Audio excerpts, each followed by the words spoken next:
नमस्कार दोस्तों, मैं आपका भाई सूरज आप सभी का स्वागत करता हूं हमारे YouTube चैनल की एक और नई ऐतिहासिक और हमारे देश भारत की एक और सुंदर जगह की वीडियो में।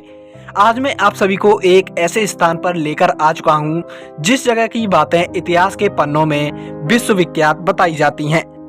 इस महल को गुजरी महल के नाम से जाना जाता है और यह महल मध्य प्रदेश के ग्वालियर शहर में मौजूद है।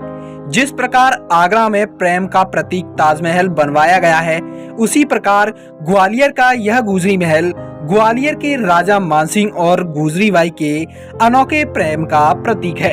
आज आप सभी हमारी इस वीडियो के माध्यम से गुजरी महल में रखे हुए राजा महाराजाओं के समय के सोने और चांदी के सिक्के, राजाओं के जमाने के अभिलेख और अनेकों तोप और प्राचीन समय की अनेकों मूर्तियों को देखने के साथ साथ राजा मानसिंह की प्रेम कहानी को भी जानेंगे। गुजरी महल के अंदर प्रवेश करने के लिए आप सभी को लगभग 3 से 4 दरवाजे पार करने होंगे। अभी हम 2 दरवाजों को पार करने के बाद गुजरी महल के मुख्य दरवाजे के समीप आ पहुंचे हैं। इस दरवाजे पर 2 तोप और पत्थर के 2 शेरों को सजोया गया है, जो इस दरवाजे की सुंदरता को और भी अधिक बढ़ाता है। इस दरवाजे को पार करते ही आप टिकट काउंटर पर पहुंच जाएंगे, जहां पर आप टिकट ले सकते हैं और हमारे इस गुजरी महल की सुंदरता को देख सकते हैं। इस वीडियो के मध्य भाग में हम जानेंगे कि किस प्रकार रानी गुजरी ने राजा मानसिंह की जान बचाई थी और राजा मानसिंह ने उसके प्रेम में पड़कर 18 किलोमीटर से पानी भरने का इंतजाम किस प्रकार किया था। जैसे ही यहाँ पर आप गुजरी महल के मुख्य दरवाजे को पार करेंगे तो यहाँ पर हमें शुरुआत में ही कुछ ऐतिहासिक और प्राचीन प्रतिमाएं देखने को मिलती हैं और यहाँ पर टिकट काउंटर को पार करते ही आप गुजरी महल तक पहुँच जाते हैं। तो अभी हम चलेंगे और गुजरी महल की सुंदरता को देखेंगे। तो अभी हम गुजरी महल के मुख्य दरवाजे पर आ पहुंचे हैं, जहां पर आप देख पा रहे होंगे कि इस दरवाजे को कुछ विशेष प्रकार की सुंदर नक्काशियों के साथ बनाया गया है और दरवाजे पर अन्य जगह से लाकर 2 सींगों की प्रतिमाओं को सजाया गया है। तो अभी हम चलते हैं और गुजरी महल की सुंदरता को देखने के साथ साथ हमारे देश की कुछ ऐतिहासिक धरोहरों को भी देखते हैं। मैं आप सभी को बता दूं कि इस गुजरी महल में मध्य प्रदेश के विभिन्न भागों से ऐतिहासिक प्रतिमा व अन्य चीजों को लाकर इस जगह पर संग्रहित किया गया है। मतलब वर्तमान समय में इस गुजरी महल को एक संग्रहालय के रूप में परिवर्तित कर दिया गया है, जिसके अंदर अनेकों ऐतिहासिक प्रतिमाएं, अभिलेख और तोपें व अन्य चीजें भी हमें देखने को मिलती हैं। अभी हम जिस कक्ष में आ पहुंचे हैं, इस कक्ष में हमें 3 सिरों वाली माता और हमें एक ऐसी अनोखी प्रतिमा भी देखने को मिली है, जिसमें माँ और पुत्र की प्रेम करती हुई एक विशेष प्रतिमा मौजूद है। अभी हम जिस कक्ष में जा रहे हैं, इस कक्ष में हमें हमारे देश का राष्ट्रीय चिन्ह अशोक चिन्ह यानी 5 सिरों वाला शेर भी देखने को मिला है। तो अब हम गुजरी महल की सुंदरता को देखने के साथ साथ ये भी जानते हैं कि राजा मानसिंह को गुजरी बाई से किस प्रकार से प्यार हुआ था और गुजरी बाई ने राजा मानसिंह से विवाह करने के लिए कौन कौन सी शर्तें रखी थी। जब ग्वालियर के किले पर राजा मानसिंह का आधिपत्य हुआ करता था, तब उन्हें अपने राजपाट के दौरान उन्होंने ग्वालियर से 18 किलोमीटर की दूरी पर राई नामक गांव का भ्रमण किया। उस समय इस गांव में गुर्जरों की एक बड़ी बस्ती हुआ करती थी। इसी गांव में एक युवती रहा करती थी। उसकी खूबसूरती के चारों तरफ चर्चे हुआ करते थे, क्योंकि इसकी आंखें हिरण की समान सुंदर थीं। इसी वजह से उस युवती को मृगनयनी भी कहा जाता था। तो अभी हम यह जान चुके हैं कि राजा रानी को एक दूसरे से किस प्रकार से प्रेम हुआ था। अब हम जानते हैं कि रानी ने राजा से विवाह करने के लिए कौन कौन सी शर्तों को राजा के सम्मुख रखा था। राजा की 8 रानियां थीं, फिर भी प्रेम में पड़े राजा ने उस लड़की से प्रेम का इजहार कर विवाह का प्रस्ताव रखा, जिस पर रानी ने 3 शर्तें पूरी करने पर शादी करने की बात रखी। पहली शर्त यह थी कि राजा को उसके लिए उसके नाम का एक महल बनवाना होगा। रानी ने राजा के सम्मुख दूसरी शर्त यह रखी कि जब राजा के साथ वह कहीं जाएगी तो वह हमेशा ही उनके साथ ही रहेगी। और रानी ने तीसरी और अंतिम शर्त और सबसे बड़ी शर्त यह रखी थी कि वह सिर्फ अपने ही गांव का पानी पिएगी। उस समय किले की ऊंचाई के हिसाब से और दूरी के हिसाब से इतनी दूरी से पानी लाना संभव नहीं था। फिर राजा मानसिंह ने तीनों शर्तें मानी। उन्होंने उस लड़की के लिए 1571 में एक महल का निर्माण कराया, जिसे आज गुजरी महल के नाम से जाना जाता है। उस समय गांव से गुजरी महल तक कैनाल का निर्माण कराया गया और अत्यधिक तकनीकी के द्वारा पानी लाया गया था। तो अभी हम राजा को रानी से किस प्रकार से प्रेम हुआ था, उनके प्रेम से लेकर विवाह तक की संपूर्ण कहानी बता चुके हैं। अब हम इस अपने भारतीय संस्कृति और ऐतिहासिक धरोहर को आप सभी तक पहुंचाएंगे। लेकिन वीडियो आगे बढ़ाने से पहले मैं आप सभी से निवेदन करना चाहूँगा कि आप ऐसे ही हमारे साथ हमारे देश की ऐतिहासिक धरोहरों को देखना चाहते हैं तो आप हमारे चैनल को सब्सक्राइब कर सकते हैं, क्योंकि हम आपके लिए ऐसे वीडियोज़ लाते रहते हैं। तो अभी हम इस कक्ष में अनेकों राजाओं के ज़माने के विभिन्न प्रकार के सिक्के देख चुके हैं और अभी हम कुछ धातुओं की राजाओं के जमाने की कुछ प्रतिमाएं देख रहे हैं। अब हम यहां से आगे बढ़ेंगे और अन्य ऐतिहासिक धरोहरों को आप सभी तक पहुंचाएंगे।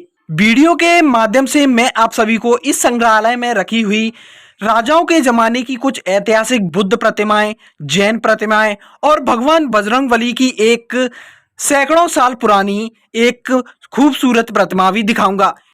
वीडियो के कमेंट बॉक्स में आप ये जरूर बताना कि आप किस भगवान को सबसे अधिक मानते हैं और इस संग्रहालय में रखी हुई प्रतिमाओं में आपको सबसे अच्छी प्रतिमा किस भगवान की लगी।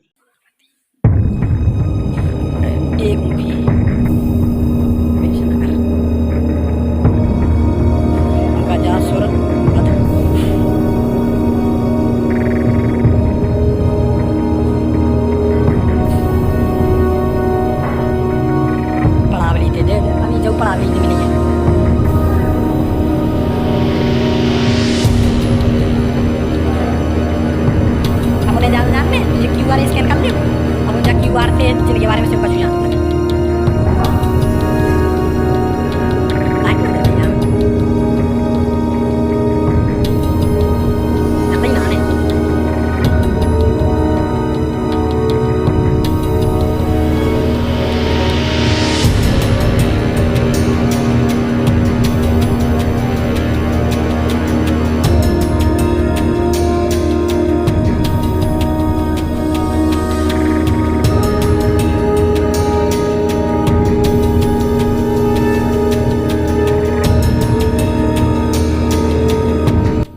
अभी हम संग्रहालय के उस कक्ष में आ पहुंचे हैं जहां पर हमें अनेकों बुद्ध स्तूप और बुद्ध प्रतिमाएं देखने को मिली हैं।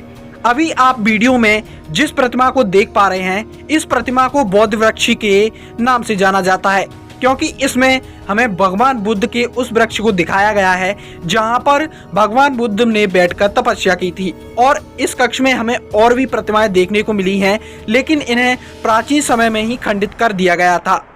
अभी हम संग्रहालय में आगे की ओर बढ़ते हैं और संग्रहालय में रखी हुई कुछ विशेष ऐतिहासिक और सुंदर सुंदर प्रतिमाओं को देखते हैं।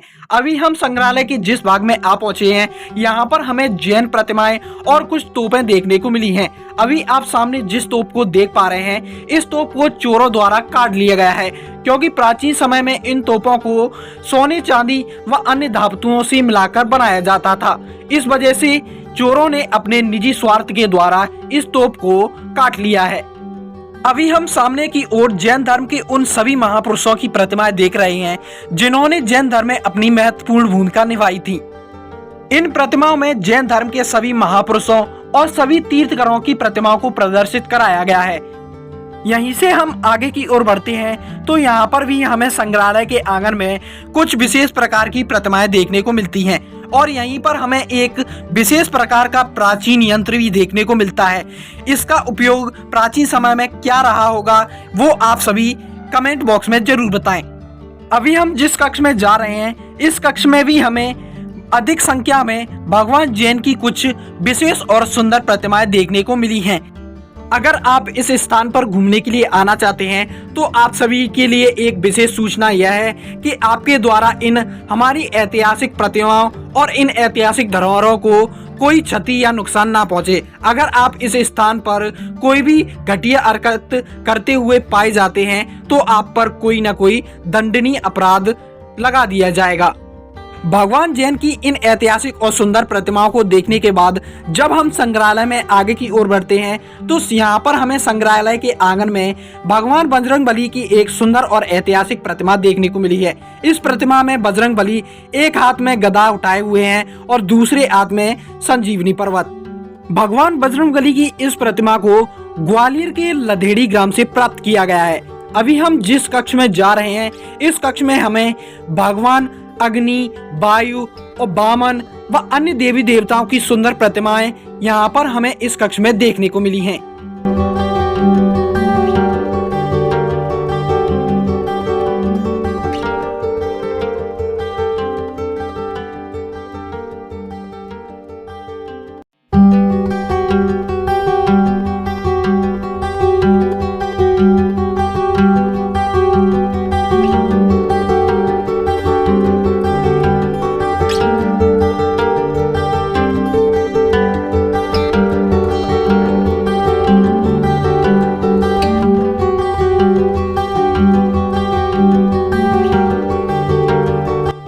अभी हम संग्रहालय में रही कुछ ऐतिहासिक और सुंदर प्रतिमाओं को देखने के बाद संग्रहालय के उस भाग में चलेंगे जहां पर राजा महाराजाओं के शिलालेख संग्रहित किए गए हैं, जहां पर हम देखेंगे कि राजा महाराजा किस प्रकार अपनी भाषा को लिखते थे और अपनी भाषा को एक दूसरे से किस प्रकार से साझा करते थे।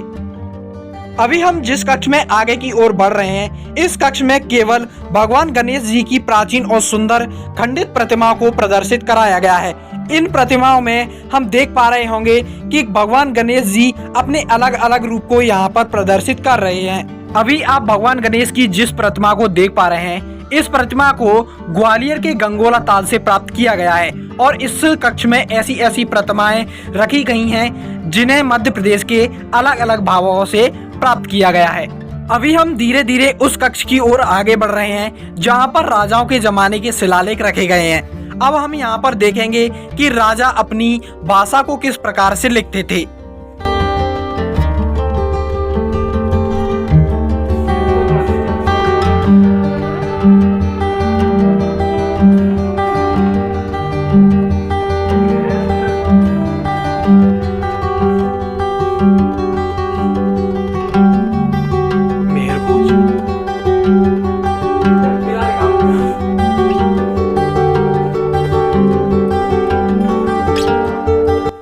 लिपियों को देखने के बाद आपके मन में एक ख्याल जरूर आता होगा कि इन लिपियों को प्राचीन समय में किस प्रकार पढ़ा गया होगा।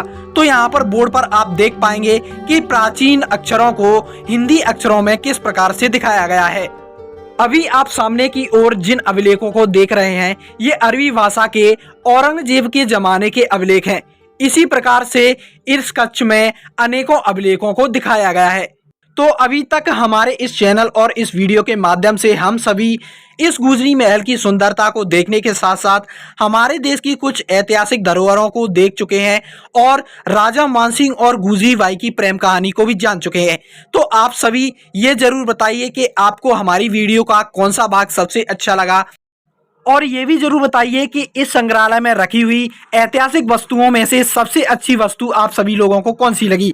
मैं आशा करता हूं कि आप सभी लोगों को हमारी यह वीडियो अच्छी लगी होगी और हमारी इस वीडियो के माध्यम से बताई गई जानकारी भी अच्छी लगी होगी। तो मैं आप सभी से निवेदन करना चाहता हूं कि आप सभी भाई मिलकर हमारे इस चैनल को सपोर्ट कीजिए ताकि मैं आप सभी लोगों को हमारे देश की ऐतिहासिक और धार्मिक स्थलों की वीडियो ऐसे ही लाता रहूं। धन्यवाद।